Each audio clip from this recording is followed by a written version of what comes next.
আপনি বাসর ঘরে কেন আসলেন? বিয়ে হয়েছে আপনার ছেলের সঙ্গে আর বাসর ঘরে আপনি শ্বশুরমশাই। বিয়ে হয়েছিল আমার স্বামীর সঙ্গে, কিন্তু বাসর রাতে ঘরে আসলো আমার শ্বশুরমশাই। এবং আমার বিয়ের আগেই আমার শাশুড়ির মারা গেল প্রায় ৩ বছর হয়ে গিয়েছিল। তারপর আমাদের বিয়ের পরে শুধু রাতে কেন যখন ইচ্ছে তখন আমার শ্বশুরমশাই আমার স্বামীর সামনেই শ্বশুরমশাই আমাকে বিছানায় ফেলে কি কারণে আমার স্বামী এসব মেনে নিত তা জানলে তোমাদের চোখ কপালে উঠে যাবে। আমি শালা, আমি বাংলাদেশের একজন বাসিন্দা। আজকের ঘটনাটি শোনার পর তোমাদের হয়ে যাবে। আমি কথা দিলাম বন্ধু। মূল ভিডিওটি শুরু করার আগে তোমাদের কাছে ছোট্ট একটা রিকোয়েস্ট। তোমরা যারা নতুন তারা আমার চ্যানেলটিকে সাবস্ক্রাইব করে পাশে থাকবে। তাহলে এবার আসল ঘটনা আসি। বাসর রাতে জানতে পারি যে আমার সঙ্গে নাকি শ্বশুরমশাই বাসর ঘরে আসবেন। আসলে বাসর রাতে আমি যখন আমার স্বামীর অপেক্ষায় বসেছিলাম তার কিছুক্ষণ পরেই দেখি আমার শ্বশুরমশাই ঘরের ভিতরে ঢুকে আমার সাথে ব্যবহার খারাপ করার চেষ্টা করছিলেন। তখন আমি ভয় পেয়ে আমার বাসা থেকে বেরিয়ে চিৎকার চেঁচামেচি করে আমার স্বামীর নাম ধরে ডাকতে শুরু করেছিলাম। কারণ ওই সময় তো আমি আমার স্বামী ও শ্বশুরমশাই এ ব্যাপারে আসল সত্যিটা জানতাম না। আমার শ্বশুরমশাই ও আমার স্বামী তো আমার অভিভাবক। ও আমার থেকে অনেক বড়। একটা সত্যি কথা গোপন করে রেখেছিল এবং আমার সঙ্গে অনেক বছর না করেছিল। আমি পড়াশোনায় ভীষণ ভাল ছিলাম এবং আমার আগে আরও পড়াশোনা করার অনেক ইচ্ছে ছিল। আমি একজন মেধাবী ছাত্রী ছিলাম। ওই সময় তো আমার জীবনের সব কিছুই ঠিকঠাক চলছিল। কিন্তু একদিন হঠাৎ করে আমার বাবার এক উকিল বন্ধু আমার বাবাকে এসে বলল একটা নাকি জমিদার পরিবার আছে এবং তারা অনেক বলল এবং তাদের অনেক সম্পত্তি আছে, তাদের সুগার ফ্যাক্টরি, পেট্রোল পাম্প ও আরও অনেক কিছু ব্যবসা আছে। আমার বাবা তো তাদের টাকা পয়সাও সম্পত্তি দেখে এই সম্বন্ধের জন্য রাজি হয়েছিল। তারপর প্রথম দিন যখন আমাকে ছেলে পক্ষ থেকে দেখতে আসে তখন আমার ভাসুর ও আমার হবু স্বামী ও শ্বশুরমশাই আমাকে দেখতে এসেছিল। যেদিন তারা ৩ জন মিলে আমাকে দেখতে এসেছিল সেদিন আমার শ্বশুরমশাইয়ের ব্যবহার দেখে তো আমি খুব আশ্চর্য হয়েছিলাম। শুধু আমি কেন, আমার বাবা মাও ভীষণ আশ্চর্য হয়েছিল। কারণ আমার শ্বশুরমশাই আমার হাত দেখে জানার চেষ্টা করেছিলেন যে আমি একজন সর্বগুণসম্পন্ন নারী কিনা। শুধু তাই নয়, আমাকে অনেক রকমভাবে যাচাই করার পরে উনি আমাকে নিজের ছোট ছেলে সিহাবের জন্য পছন্দ করেছিলেন এবং আমাকে তার ছোট ছেলের জন্য পছন্দ করার পরে আমার বাবাকে হবু শ্বশুরমশাই বলেছিলেন, মাস্টার মশাই, আপনার মেয়ে তো হীরা আছে এবং আপনার মেয়েকে আমার বাড়ির বৌমা করব। আমার বাবা একটা প্রাইভেট স্কুলের মাস্টার ছিল, তাই আমার বাবাকে সবাই মাস্টারমশাই বলেই ডাকত। আমি বাবা মায়ের একমাত্র কন্যা সন্তান ছিলাম। ছেলেপক্ষ থেকে যখন আমাকে দেখতে আসার কথা হয়েছিল তার আগে আমার বাবার বন্ধু মানে উকিল কাকু ছেলেটির ছবি, আমার হবু স্বামী সিহাবের ছবি আমার বাবাকে দেখেছি এবং সিহাবের সুন্দর চেহারা দেখে তো আমার বাবা তাদেরকে আমাদের বাড়িতে আমন্ত্রণ জানিয়েছিল। কিন্তু আমরা কেউ স্বপ্নেও ভাবতে পারিনি যে আমার জীবন তো মুহূর্তের মধ্যেই নরকে পরিণত হতে চলেছিল। এমনকি আমার শ্বশুর আমাকে যেদিন দেখতে আসে সেদিনই এই বিয়েটা পাকা করে দিয়েছিল। কিন্তু আমার বাবা যখন এই বিয়েটা পাকা করার আগে ভাবনা চিন্তা করার কিছু দিনের সময় চেয়েছিল, আমার হবু শ্বশুরমশাইকে বলেছিল, জমিদারবাবু এত তাড়াহুড়ো করার কি আছে, আমাকে তো কিছু দিন সময় দিন ভাবনা চিন্তা করার জন্য। তখন আমার হবু শ্বশুরমশাই আমার বাবাকে বলেছিল, মাস্টারমশাই, এই হিরেটা আমি তাড়াতাড়ি আমার রাজপ্রাসাদে নিয়ে যেতে চাই, আমার রাজপ্রাসাদের শোভা বাড়ানোর জন্য। তারপর আমার হবু শ্বশুরমশাই তার পার্সোনাল উকিলকে মানে আমার বাবার যিনি বন্ধু ছিলেন উকিল কাকু, উনাকে আমার হবু শ্বশুরমশাই চোখে চোখে কিছু ইশারা করলেন। তারপর উকিল কাকু আমার বাবার হাত ধরে বললেন, মাস্টারমশাই, আমি তোমাকে গ্যারান্টি সহকারে বলছি, এর থেকে ভালো পাত্র, এত ভালো পরিবার তুমি লণ্ঠন নিয়ে খুঁজে বেড়ালেও আর পাবে না এবং তোমার মেয়ে ওখানে রাজ করবে, রানী হয়ে থাকবে ওই প্রাসাদের। এর থেকে বেশি তোমরা আর কি চাও? তাই সম্বন্ধটা পাকা করে দাও, বেশি ভাবনা চিন্তা করার কোনো দরকার নেই। আমি আছি তো। ঠিক ওই সময় আমার শ্বশুরমশাই নিজের পকেট থেকে একটা স্বর্ণের আংটি বের করে নিজের ছেলের হাতে দিয়ে বললেন, আংটিটা আজকে পরাতে হবে। তারপর আমার বাবা মাও খুশি হয়ে আমাকে ঘরের ভিতরে নিয়ে গিয়েছিল একটুখানি তৈরি করার জন্য। আমি তখন ঘরের ভিতরে বাবা মাকে বলেছিলাম, বাবা, আমার কিন্তু কিছুই ঠিক লাগছে না, কারণ তারা আমাকে দেখতে এসে এত তাড়াহুড়ো করে বিয়ে পাকা করছে। আমাদের তো কিছু দিনের সময় দেওয়া উচিত ছিল। বাবা তখন আমার মাথায় হাত দিয়ে বলেছিল, শালা, আমার বিশ্বাস যে এর থেকে ভালো পরিবার তুই আর পাবি না মা। কারণ আমি তো শ্বশুরমশাইয়ের সঙ্গে তোর পড়াশোনার ব্যাপারে আলোচনা করেছি, এবং এটা বলছি যে তুই আগে আরও অনেক পড়াশোনা করতে চাস। তখন তো শ্বশুরমশাই বলেছে তুই যত পড়তে চাস ওরা নাকি পড়াবে, পড়াশোনার ব্যাপারে তাদের নাকি কোনো আপত্তি নেই। এবার তুই খুশি আছিস, কারণ তুই যেটা চাইছিস সেটা তো পেয়ে যাচ্ছিস।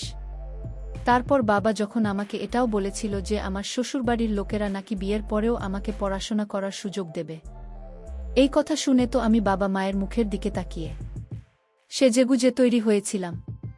তারপর সেদিনই আমাদের আংটি বদল হয়েছিল, এবং তার কিছুদিন পরেই বিয়ের তারিখ পাকা হয়েছিল। এমনকি আমার আংটি বদল হওয়ার সময় আমার শ্বশুরমশাই যা কাণ্ড ঘটিয়েছিল সেটা শুনে তো আপনারা অনেক বেশি আশ্চর্য হয়ে যাবেন। আসলে আংটি বদলের সময় আমি তো শিহাবকে আংটি পরিয়ে দিয়েছিলাম, কিন্তু জানি না কেন তার মুখে তখন হাসি ছিল না। এমনকি সে তো আমার দিকে তাকিয়েও দেখেনি।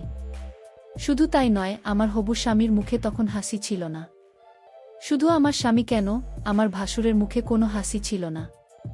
তারপর আংটি বদলের সময় শিহাব যখন আমাকে আংটি পরাতে আসেন, তখন জানি না কেন তার হাত ধরাধরি করে কাঁপছিল, এবং তার চোখ মুখ লাল হয়ে গেছিল, এবং সে বারবার তার বাবার মুখের দিকে তাকাচ্ছিল, কিন্তু সে আমাকে আংটি পরাতে পারছিল না। তারপর ওই সময় আমার শ্বশুর সবার সামনে শিহাবকে গালাগালি দিয়ে বললেন, ছাড়, তোর দ্বারা কিছুই হবে না, দেয় এই সব কাজটাও আমি করে দিচ্ছি। এই বলে আমার শ্বশুরমশাই আংটিটা শিহাবের হাত থেকে কেড়ে নিয়ে উনি নিজেই আমাকে আংটিটা পরিয়ে দিয়েছিলেন। ওই সময় তো আমি কিছুই বুঝতে পারছিলাম না যে তারা এসব কি করছিল। আমার শ্বশুরের কাণ্ড দেখে তো অনেক বেশি আশ্চর্য হয়েছিলাম, এবং আমার হবু স্বামী কেন এত ভয় পাচ্ছিল আমাকে আংটি পরানোর সময়। তখন আমার শ্বশুরের পার্সোনাল উকিল উকিল কাকু আর কি, উনি আমার বাবা মায়ের দিকে মুচকি হেসে বলেছিল, আরে আমাদের শিহাব না, ভীষণ সহজ সরল, আজ পর্যন্ত কোনো মেয়ের দিকে খারাপ নজরে দেখাতো। অনেক দূরের কথা, সে তো আজ পর্যন্ত কোনো মেয়ের সঙ্গে কথা বলেনি, তাই সে হয়তো একটু ঘাবড়ে গেছে। আপনারা এটা নিয়ে কোনো দুশ্চিন্তা একদম করবেন না। তার কিছু দিনের মধ্যেই কিন্তু আমি বিয়ে হয়ে শ্বশুরবাড়িতে চলে আসি। বিয়েতে যখন আমি শিহাবের সঙ্গে মণ্ডপে বসেছিলাম, সেদিন কিন্তু তার মনে অনেক ফুর্তি ছিল, এবং সেদিন কিন্তু আমার শ্বশুরমশাই আমাদের বিয়েতে উপস্থিত ছিলেন না। আমার বাবা যখন আমার শ্বশুরমশাইয়ের খোঁজ স্বামী নিতে শুরু করেছিল, তখন উকিল কাকু আমার বাবাকে বলেছিল, রাত্রি 9টার পরে নাকি আমার শ্বশুরমশাই নিজে ওষুধ খেয়ে শুয়ে পড়েন। উনি নাকি 9টার পরে আর রাত জাগতে পারেন না, আর সেজন্যই নাকি উনি আমাদের বিয়েতে উপস্থিত থাকতে পারেননি। এই কথাটা শুনে আমার মনে একটু খটকা লেগেছিল। তারপর বিয়ে করে যখন আমি বিদায় হয়ে শ্বশুরবাড়িতে চলে আসি, তখন বাসর রাতে স্বামীর অপেক্ষায় বসেছিলাম। ভেবেছিলাম স্বামীর সঙ্গে অনেক ভালো সময় কাটাবে। তার কিছুক্ষণ পরেই আমার ঘরের দরজা খুলে উনি যখন আমার ঘরের ভেতরে প্রবেশ করেন, তখন উনাকে দেখে তো আমি অনেক বেশি ঘাবড়ে গিয়ে চিৎকার চেঁচামেচি শুরু করেছিলাম।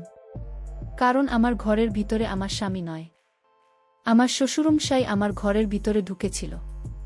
তারপর আমি যখন রুম থেকে বের হতে যাচ্ছিলাম, তারপর আমি না পেরে অনেক বেশি ভয় পেয়ে ঘর থেকে বেরিয়ে যায়। তারপর আমার স্বামীর নাম ধরে আমি ডাকাডাকি শুরু করেছিলাম। তখন আমার স্বামীকে দেখলাম যে সে নিচে বারান্দার ঘরে ফোনে কারো সঙ্গে কথা বলছিল। তখন আমি আর না পেরে অনেক বেশি ভয় পেয়ে তাড়াতাড়ি আমার স্বামীর কাছে গিয়ে বললাম, তুমি এখানে আছো, আর ওদিকে তোমার বাবা আমার সঙ্গে কি সব করার চেষ্টা করছেন, এসব কি হচ্ছে? আমার স্বামী তো সব কিছু শোনার পরেও মাথা নিচু করে চুপচাপ দাঁড়িয়েছিল। তারপর উপর থেকে আমার শ্বশুরমশাই নিচে নেমে এসে বললেন, আমার ছেলেকে জিজ্ঞেস করার কোনো দরকার নেই, আমি নিজেই তোমাকে সব কিছু বলে দিচ্ছি। তারপর আমার শ্বশুরমশাই আমাকে যা বলেছিলেন সেটা শুনে তো আমার দম বন্ধ হয়ে আসছিল। আমার শ্বশুরমশাই তখন মুচকি হেসে বলল, শালা রানী, তুমি আমার বউ এবং আমি তোমার স্বামী, আর আমার ছেলেরা হচ্ছে তোমার সন্তান। আমার শ্বশুরমশাইয়ের মুখ থেকে সব আজেবাজে কথা শুনে তো আমি অনেক বেশি রেগে গিয়েছিলাম। আপনি এসব কি কথা বলছেন? আপনার মাথা ঠিক আছে তো? আমার শিহাবের সঙ্গে বিয়ে হয়েছে, আমি তখন শিহাবকে বললাম, শিহাব, তুমি চুপচাপ এখনো দাঁড়িয়ে আছো কেন? তুমি তোমার বাবাকে আমাদের দুজনের বিয়ের কথাটা বলো। আমার শ্বশুর তখন আবার আমাকে বললেন, এই যে আমার মহারানী, এই বাড়িতে শুধুমাত্র আমার হুকুম ও আমার আদেশ চলে। আর তোমার সঙ্গে আমার ছেলে নয়, আমার বিয়ে হয়েছে। মণ্ডপে আমি তোমার পাশে বসেছিলাম এবং ওই পাগড়ি পিছনেও আমি ছিলাম। আর আমি তো তোমার ছোট ছেলে হয়। আর আমার 2 ছেলে তো আগেই বিয়ে হয়ে গেছে, তাদের বউ আছে। আমি যখন কোনো মতেই এটা বিশ্বাস করতে রাজি হয়নি, জেসি হবে নাকি 1 বছর আগেই বিয়ে হয়ে গেছে, তখন আমার শ্বশুরমশাই তার ছোট বোন ও মায়ের নাম ধরে বাইরে ডাকলেন এবং বললেন আমি নাকি আজ থেকে তার 2 বোমাদের শাশুড়ি মা হয়। শ্বশুরের মুখ থেকে সবকিছু শোনার পরে তো কিছুক্ষণের জন্য আমি গান শূন্য হয়ে গেছিলাম। তো মনে হচ্ছিল যে আমার মাথা কাজ করা বন্ধ করে দিয়েছে, এবং এটাই তো স্বাভাবিক। তারপর আমি যখন কান্নাকাটি শুরু করে আমার শ্বশুরমশাইকে জিজ্ঞেস করেছিলাম যে উনি আমার সঙ্গে এত বড় ছিল না কেন করেছেন, তখন আমার শ্বশুরমশাই আমাকে বললেন, আমি যদি তোমার বাবার কাছে গিয়ে বলতাম যে আমি তোমাকে বিয়ে করব, তাহলে কি তোমার বাবা এই বিয়েতে কখনো রাজি হতো?